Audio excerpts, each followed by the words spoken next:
Right now at 4:30, we're tracking the investigation into a large fire at an apartment building in Nicholasville this morning. It's forced 6 families from their homes. And the threat for more heavy rain is making some people in flood-prone areas pretty nervous. Now, those in Estill County in particular are preparing for today's rainfall. We continue to see that widespread rain outside. We'll talk about when that moves on out coming up next. Tracking, alerting, protecting. This is WKYT This Morning. Good morning and welcome into you. I'm Rebecca Smith. Bill Bryant has the morning off. Heavy rain is moving through the bluegrass this morning. Some areas could actually see up to 3 inches of rainfall. Let's check in now with the details with WKYT's Micah Harris. Yeah, it's widespread outside. Nearly everybody's seeing rain up to the far northern zones. That front has situated itself just south of you guys, and that is keeping a lot of that moisture really around that 64 corridor and southbound. That's where you're going to be seeing the bulk of the rain throughout the next several hours. And there's that front set up right through there, and all that moisture streaming northbound. They collide and boom, you get some rain out of that. It's pretty good rain too. 58 degrees now in Lexington. We're at 63 in Richmond and 64 down in the Laurel County area. 60 by the afternoon. Some will rise, some will fall. It really depends on where you are as that front sweeps on through. We'll get rid of the rain for the most part, and then we'll start to see more rain track back into the forecast. I'll show you those details coming up. Well, people who live near creeks and streams or in low-lying areas will be keeping a close eye on the rains this morning. Those in Estill County have already dealt with flash flooding this month, and they're hoping this latest round of rain will not cause any more problems. WKYT Sam Smith talked to the owner of a golf course that's flooded twice this year. With rain in the forecast, golfers were out on the Estill County golf course trying to get a round in before they're washed out. It's a pattern folks here are used to. About every spring, we get a lot of rain and the water will come up. Denny Smith says parts of the course have been flooded twice this year already because the course sits right next to the Kentucky River. It's not always how much it rains here, it's how much it rains east of us. The clubhouse here was built with flooding in mind. It's why it's on the 2nd floor. In the past, flood waters have reached the top of the steps inside. It's been rough. It's flooded these fields out pretty good down through here. For Ray Tuggle, whenever there's the potential of flooding, the first thing to come to mind is fence repair. He says flood waters have never reached his home, but it has forced cattle to leave their pasture and try to seek dry land by the road. Well, we don't need it. We don't need no rain for right now. Folks that live and work near the river know what happens when there's a lot of rainfall, but that doesn't make it easier. It's God's will. We just have to put up with it. I mean, we just have to live with it. In Estill County, Sam Smith, WKYT.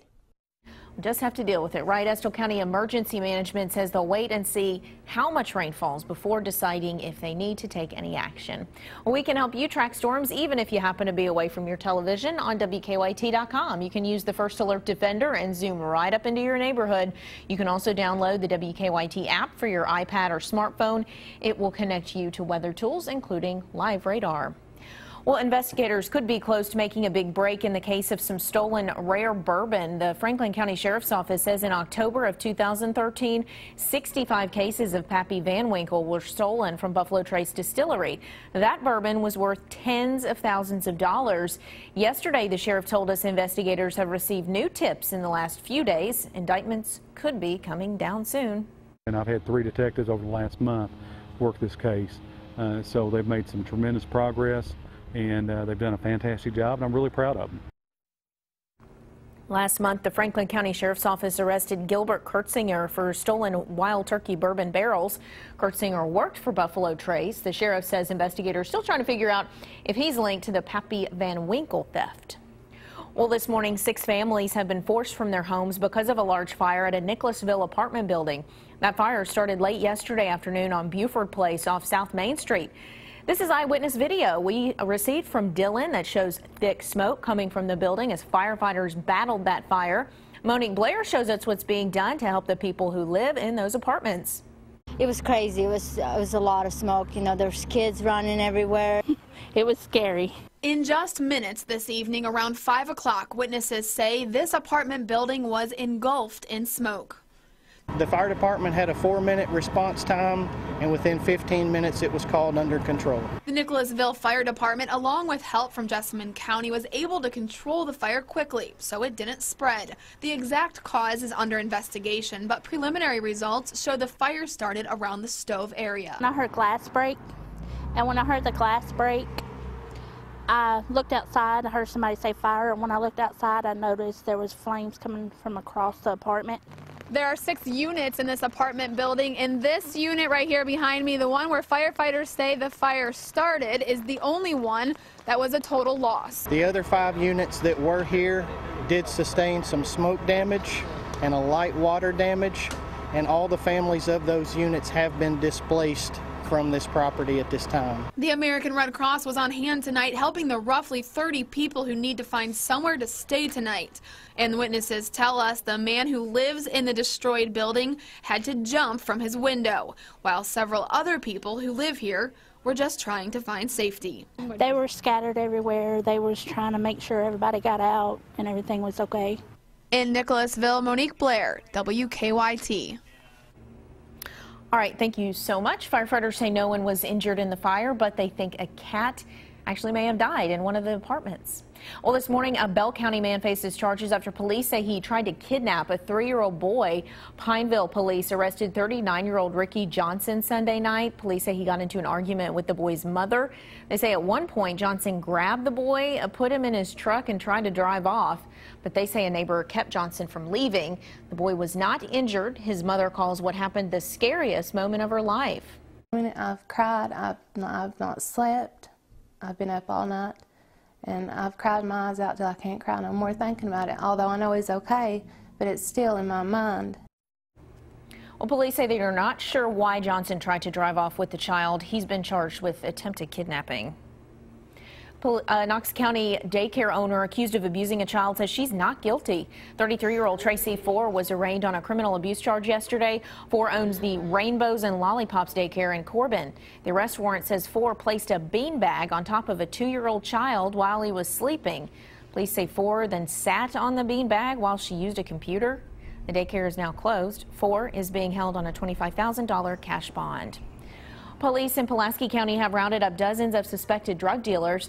The Pulaski County grand jury recently indicted 47 people on drugs charges. Police say they arrested about 30 of them yesterday. They say all of the suspects either had drugs on them or had sold them to undercover officers.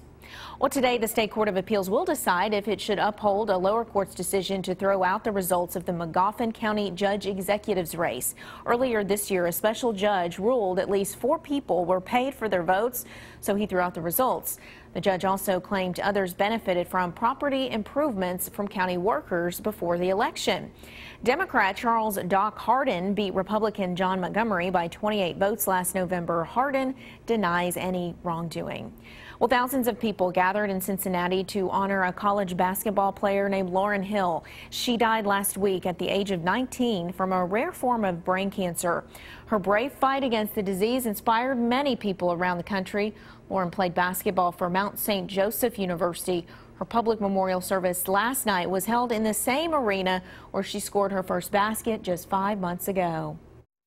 As we shared the wonder and joy of that day, we came to realize the depth of Lauren's dreams, to give hope to the young children stricken with DIPG, to be a voice for the voiceless. Before her death, Lauren helped to raise about $1.5 million for cancer research. Money is still being donated to her nonprofit foundation, so she did a lot of good even in her last days here. The time now is 4:39. WKYT This Morning is just getting started. We'll be back in just a couple of minutes. We have a lot of rain outside, too, falling across really 64 BG Parkway. That's the heaviest right now.